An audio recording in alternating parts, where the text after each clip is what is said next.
welcome to Beyond the Couch OT Stories. I am Wendy and I am here with Ashley. Thank you so much for being with us today. Thank you for having me. Yeah. Okay, let's talk about your topic. I am really excited about this topic to see what you have for us. Okay, so I chose occupational therapy in foster care, and it's just something that I didn't really see, but and I just want to learn more about it, so that's why I chose it. Okay, so there's not like a particular meaning behind it or anything like that.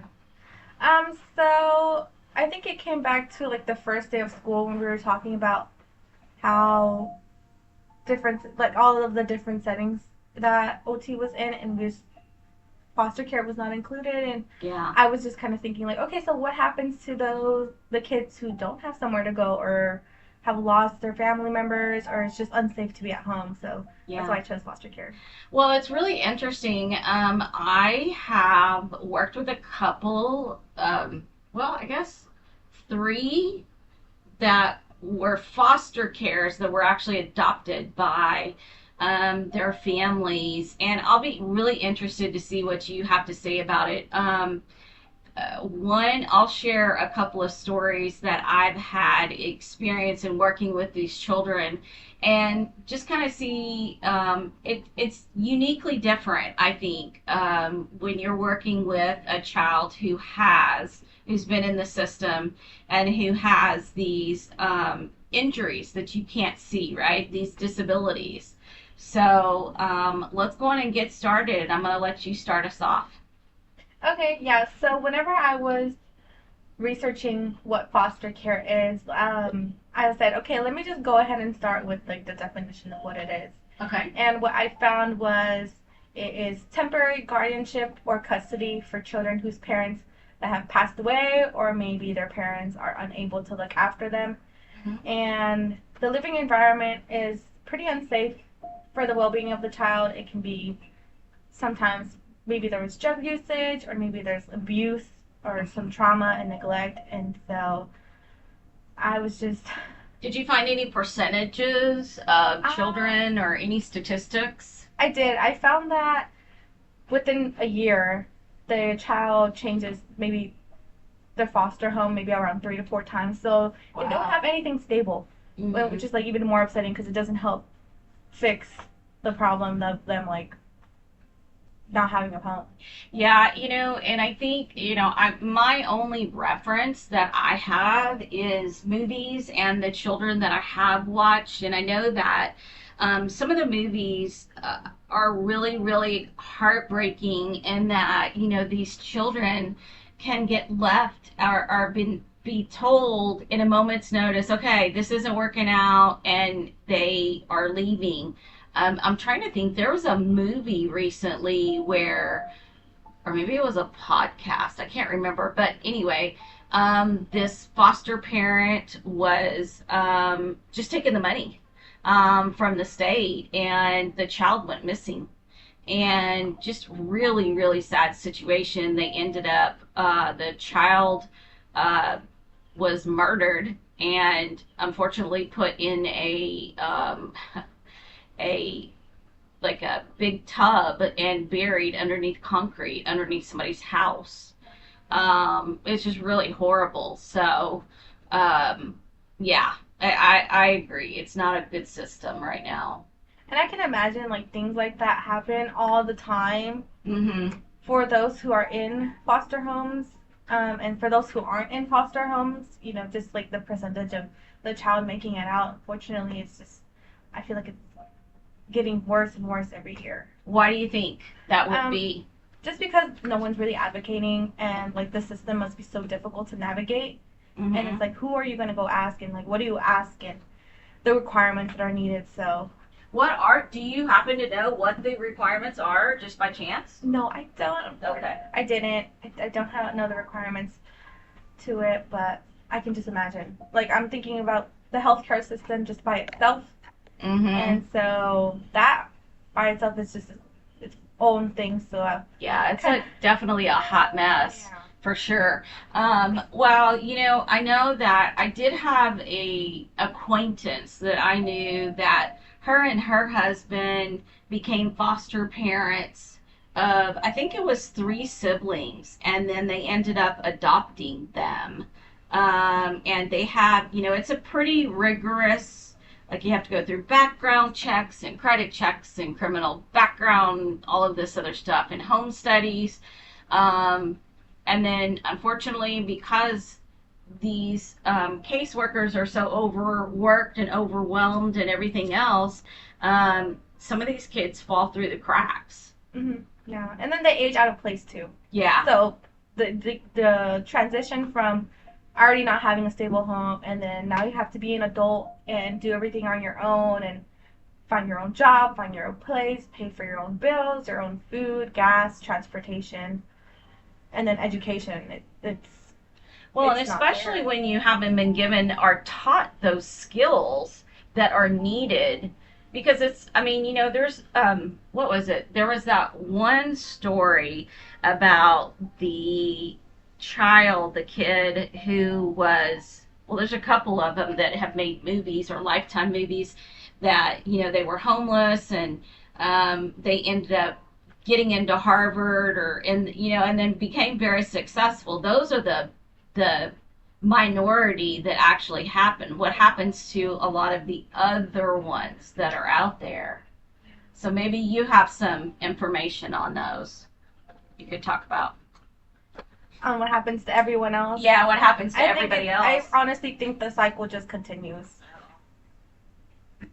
And so the system gets worse and then nobody's there, and so I think this is like the perfect opportunity for us as occupational therapy practitioners to advocate for people who may be starting to get into the system, or educating parents who are foster parents of like how to actually take care of them and give them what they need, not only what they need, but like what the fundamental skills for them to continue in being independent. Okay, so let me ask you this question. How would we be involved, right? So, in theory, we have to get a referral from a doctor in order to come into a case and evaluate a child, be referred. Now, if you have a child who is in the system and maybe is getting lost in the system, being shuffled all around, how, as OTPs, how would we get involved in that type of situation? What's your best case scenario? If you could wave a magic wand, what would you say? I guess my best case scenario, because I have to think realistically too, um, meet where they are. So if they are in the system and they haven't found anybody yet, like make either after school programs, or if they're not in school yet or are really present in school, try to reach out to other organizations who take care of them in the meantime and provide them that education for like basic life skills. So, how do we find them? Who's going to pay for that, right? At the end of the day, it always comes down to the money. So the system is already overwhelmed, overworked, and there's not enough money to go around. So how do you feel like we could pay for those services? Because, I don't know about you, but I don't want to work for free. Oh, no.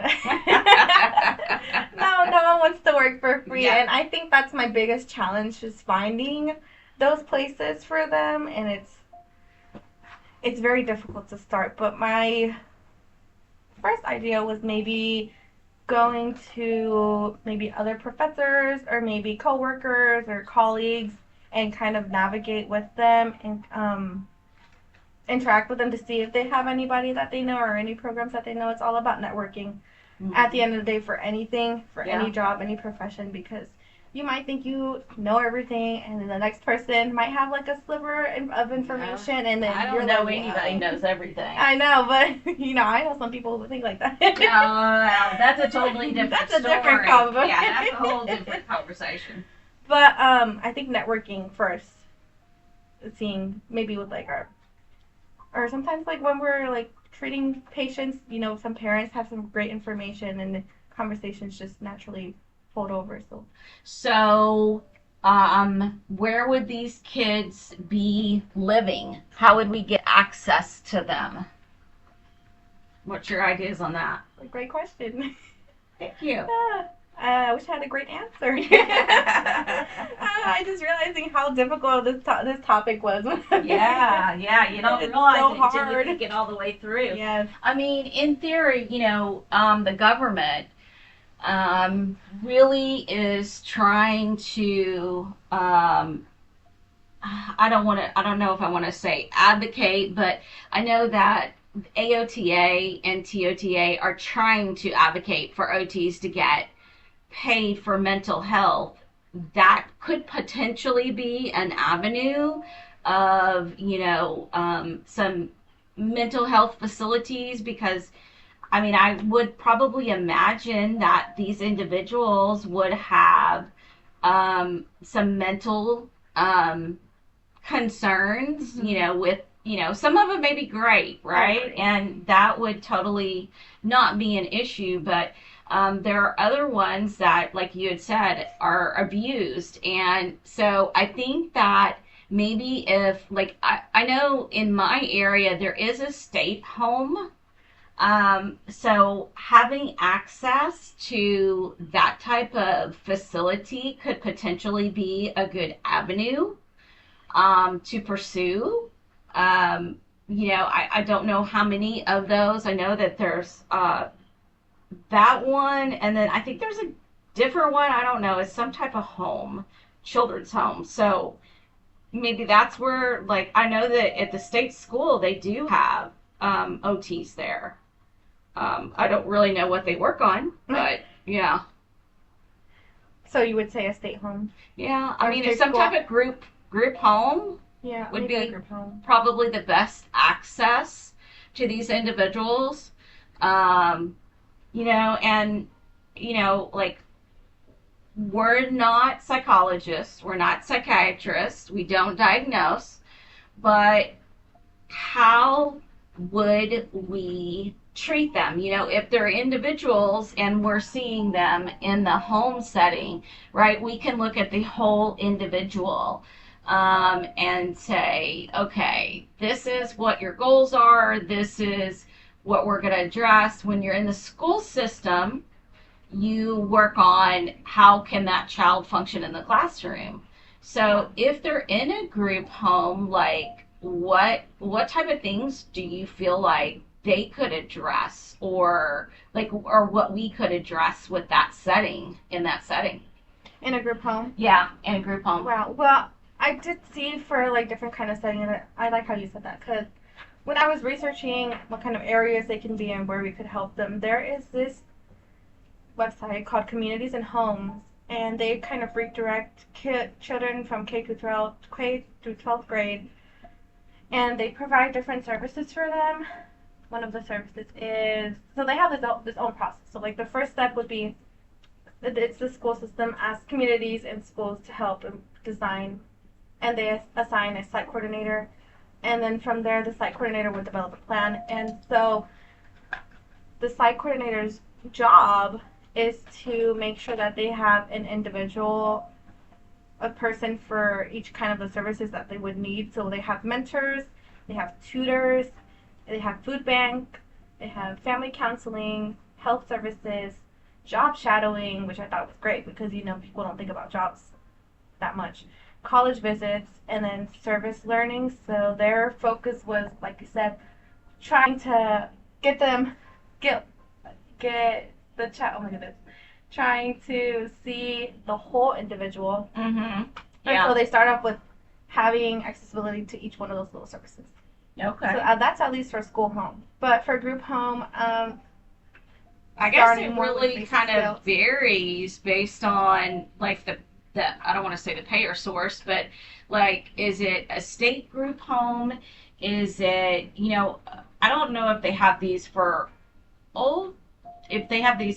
children in the foster care system, but some older adults, these companies have come in and taken a house and totally gutted it and renovated it and made it so that um, like 5 people can live there. And so it's a company that they use, and they provide the RNs, the LVNs, the aides. And so like each person has their own bedroom, or I think that a couple of them have had like two per room. But and so there's a maximum of like 4 or 5 people that live there. But the problem is those are very, very expensive. And it's a cash business. You can't use any insurance or anything like that. So if we're thinking about children, like, I mean, does that exist? Did you find anything in your research about something like that? I mainly found just first like the school setting because I feel like most of the children are going to be at least in a school setting. They're required, so that's where we can find them. I didn't find that for a group home, but I think that's great. Mm-hmm. But it's just that jumping from school setting and then all of a sudden a group home is way different. Yeah. But it depends. It would be depending on the situation. Well, and I think too, we have to think about confidentiality, right? So, I mean, when they go and I mean, I don't know how it works, but when they go, the parents, I'm guessing, just in the foster care system, they register their kids for school. Do they have to tell them that they're a foster child? I mean, I don't really know. Yeah, no, I don't know. That would be something to ask for, but you'd see, like you said, that confidentiality. They're not gonna want to let it know for HIPAA reasons too. They Yeah, have and to. and so some of the kids that I've worked with, well, one I didn't work with, but I was working with the family for a sibling, and he was in the foster care system, and this new family, I'm just going to call them the Smiths had, I'm just going to call Billy, Billy was staying in their home, and they were, he was in the foster care system. I didn't really get into information because that wasn't something that was I needed to know about. But um, they, they were very specific. Okay, well, you can't do this, or we have to not say this, or whatever, because all of a sudden one day this 5-year-old boy just showed up at their house, and the sister was talking about, oh, I have a brother now, and I was like, wait, what? And I didn't quite understand what happened. And so that's when mom told me that he was in the foster care system. And I don't know, like, what, if they ended up adopting him, or like what kind of happened with that. But I know that they were very particular with like what the sister could say, and like when I just remember this, when they wanted to get his hair cut, they had to ask, and I don't know if this is the case with everybody. They had to ask I guess the social worker. Yeah, I know Wow. it's kind of interesting. And they don't have any legal custody when they're a foster parent, or at least that's what was told to me. So I guess the social worker makes the decisions, the legal decisions. I don't know. I don't know if that would be the case manager that you were talking about, or what. Wow. Wow. Really? Like, so the case manager would be the one to, I guess, ultimately decide on what does, what goes, and Yeah, make, what the medical or the legal ramifications, I guess, maybe. I don't know. I I'm think not so. sure the right wording there. Um, and then I did work with another girl who was very sweet. Family adopted her, and a mom was addicted to drugs. Baby was born addicted to drugs. Don't know where dad was. Um, they ended up the foster parents ended up adopting her, And I just will never forget when I was doing my evaluation, and I was asking the parents, what goals do you want us to work on? What do you want us to address? And then they told me, and then I came back 6 months later, and they were like, okay, well, I think we really need to address this goal. And I said, okay, well, what is that? And they said that when she's in the bathroom and if she's going to the bathroom, she's fine. If she's washing her hands, she was fine. However, if you turned on the bathtub, she would scream and run out the door. Like she would have nothing to do with it. And so we slowly exposed her to, just like we worked on just sitting in a dry bathtub and playing with something. And that really focused on just like getting this one particular toy or activity just when she's, in the bathtub. Again, dry, clothes on, and then just slowly progressing herself up to where, she was actually taking a bath in the bathtub. And so she was able to overcome that, but that just really was very eye opening to me. And I was kind of like, oh, and like the dad didn't know what had happened.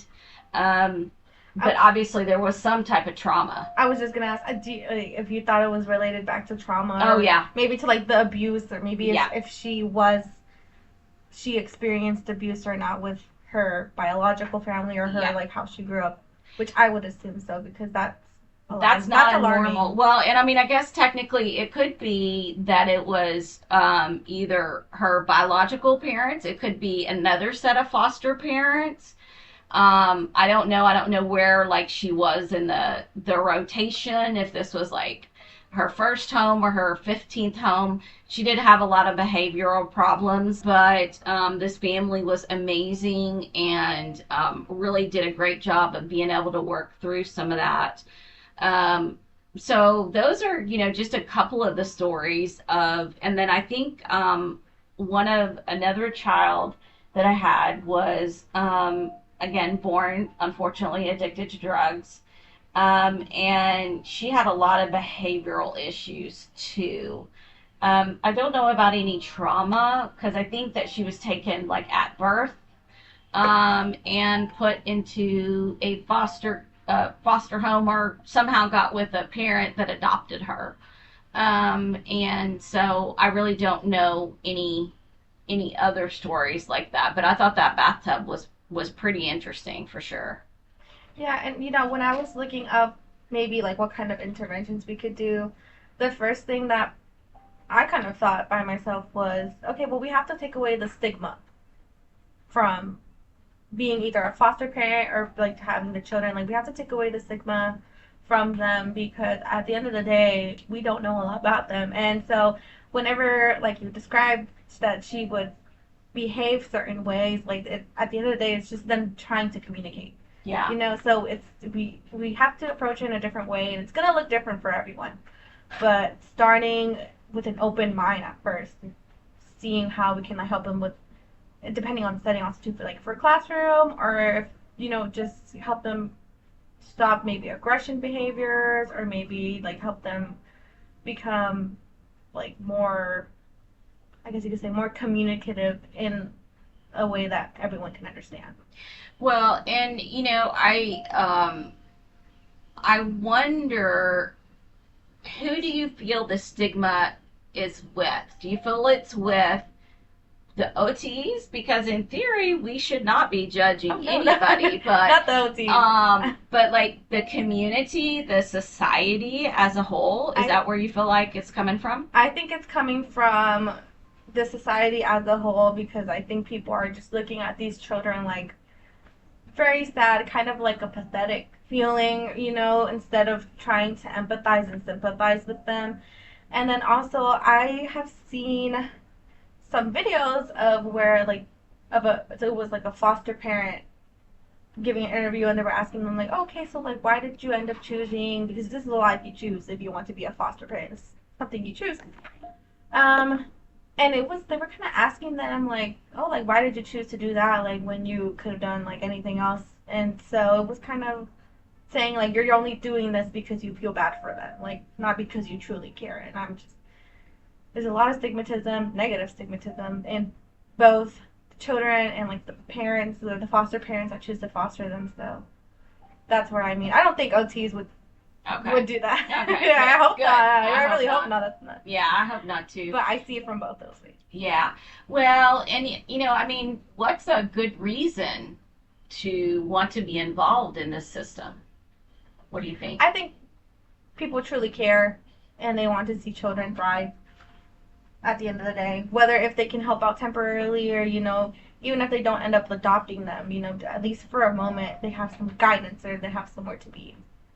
And my son was born with a lot of medical conditions, and when he was younger, we had to give him a lot of medications, and he's special needs, and so been there, done that, had the T-shirt, and so we had talked about, when our kids got older, that we would become foster parents for children that had special needs.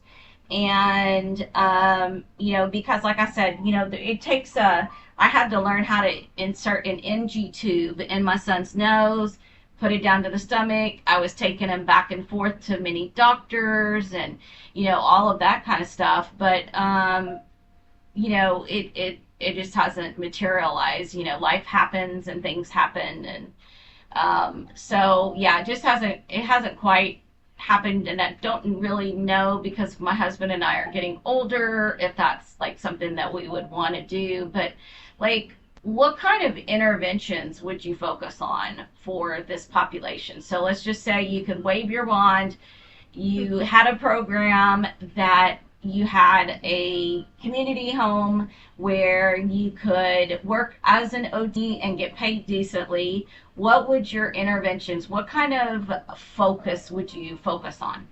Oh my god, there's so many things to address. Uh-huh. So it's like, where do you start? Yeah. Oh wow. But besides parent education, let's just forget about that part for a second. Wow, I think maybe seeing where the child is at in life depending on the life stage and like focusing first on maybe education, because that's the base. You're going to need education for kind of everything, so I guess focusing on what they can do.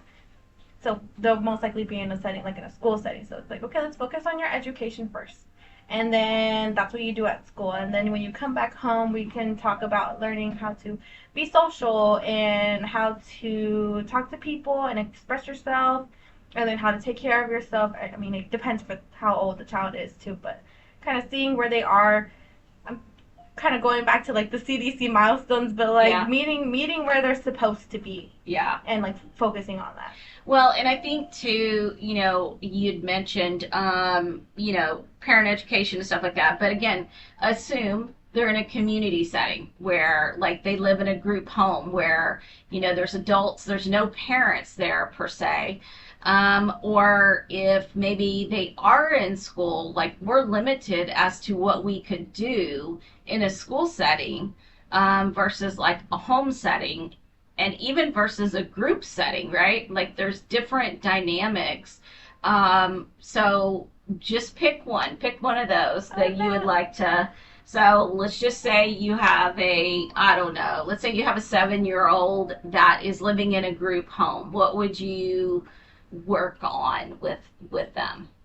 I think I would first work on social skills Okay. with them so that they know how to interact with people and how to express themselves properly so that their needs can be met Okay. for anything. Okay. That's What? like just the first thing that pops up in my mind. Okay. What else? What else would you work on? I would work on Let's say they're not independent because they're 7 years old. Yeah, let's say that they have good communication skills. What else do you think that you could address in this setting? I'm thinking. I know I'm putting you It's on so the spot. hard. Yeah, yeah. Oh Like, okay, so they're 7 years old. Yeah.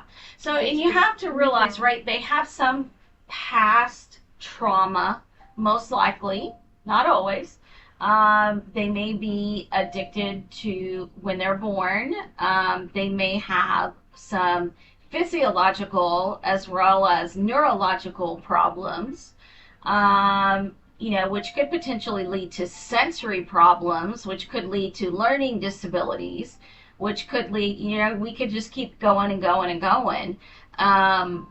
So, what do you feel like, or maybe even in your research, did you find that, like, are there any OTs working in this setting right now? I didn't see any OTs so far. I did just see like those kind of programs that they had, but not specifically like an OT by themselves. I'm sure there's somebody at least trying to navigate it. But Mm-hmm. choosing one, I would go with maybe sensory Okay. because maybe like you said before that when you had that girl who as soon as you turn on the bathtub water it was like Freaking out, yeah. everything was just destroyed, like that was it for her. So Mm-hmm.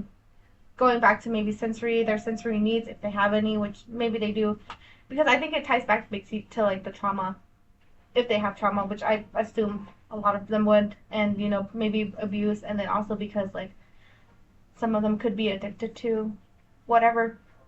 And so going back to the basic, they can't concentrate. You can't do anything if you don't understand how they're taking in all these kind of like stimuli and information. Mm-hmm. And I don't know, have you ever heard of Maslow's hierarchy? Uh-huh. So, Yeah.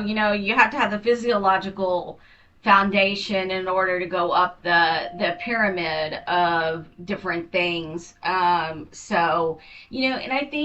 I think for this population addressing self-regulation, they have to be able to self-soothe themselves in order to help make sense neurologically, physiologically, to be able to express, like you're talking about, sensory, to take in the world and to figure out where how to process and live, as a whole. And that's something that a lot of the times could be lacking in these individuals, I would think. I mean, Yeah. I'm not for sure. No, I agree. And I like how you added the neurological and physiological aspect to it. Yeah. So, any other suggestions that you would like to, or you research you found, since we're evidence based? Um, Kind of everything was they were all basically saying the same thing, just like different formats. Uh huh. Uh huh. But they were all tying it back to like them, like seeing like how they understand things and go relating it back to the child. But they pretty much all said the same thing, just different form. So let's fast forward a couple of years and say you've graduated, you've passed your exams, you're a CODA now. What, and say you wanted to work with this population. What do you feel like would be your first avenue? Because it's just so broad. Uh It's huh. just so Uh huh. broad. It's like where do you start? Maybe asking them like, okay, what are your goals? Like relating it back to them. Like at the end of the day, what do they need to focus on? Because they're gonna know themselves the best. Well, but So let's go back even further. Where do you get a job? yeah, Let's where do you start get a there. job? Where do you get a job working with kids with foster care, in foster care? Where are you gonna get a job? I guess going to the government, Okay. like seeing what the government has, because I'm assuming they would have the best resources for us because it's they're children and it has to be confidential. Mm-hmm. Yeah, I mean, in looking forward, I definitely think that that's definitely a hard thing to address. I would definitely, the articles that you found, were they on AOTA? I found on AOTA, and then the other one was NIH.gov, Okay, okay, and then the community one was the community program. okay. That was on the program website. Okay. So maybe starting with AOTA, and seeing if there are any resources or, the state board, and looking into that. And then, like you said at the very beginning, networking. Um, and if that was something that you're truly interested in while you're in school, I would definitely try to look in your local community to see if they have any group homes or state schools or um, there's oh goodness, what's the name of that? There's like a boys ranch somewhere in our state that potentially you could, I would think you could probably work at. But, I mean, I think that, refer back to AOTA because that'd probably be your best source of information of where to start and to get a job in this setting. Yeah. I think you're right. Yeah. Any last thoughts? I think we hit all of them. You had a lot of great questions for me. You had a lot of tough, great questions for me, but it's just, it's just, I have to be realistic with myself. Like, where am I going to find this? Like, no one's going to tell me where to find all this information. Yeah, you got to find everything all on your own. You can't ever rely on anybody to do anything for you. So at the end of the day, it's all up to you. So if this is definitely a topic that you're interested in, I know that at one point, I don't know that they still are, that the government, well, this was a few years back, that they were thinking if we could get more clinicians in the mental health arena, they would do loan forgiveness. I don't think that passed. But, I would definitely be involved at your state level and your national level through your different boards. And keep paying the fees and the fines, not the fines, the fees associated with that, because they're the ones who advocate. And maybe being in touch with your, your branch office and your representative and stuff like that. Maybe even going to the state legislature could be something that you could potentially do to help figure out where, how can you get into this arena and can they sponsor something or, I don't know, something like that, maybe. Okay. Yeah. Start locally. Yeah, start local and then go out. Yeah. So, okay. Well, thank you so much, Ashley, for being here. I really appreciate you bringing this topic to light. I think this is an amazing topic. If you have questions, concerns, or anything that you want to see in the future, please feel free to comment and let us know. Thank you. Thank you.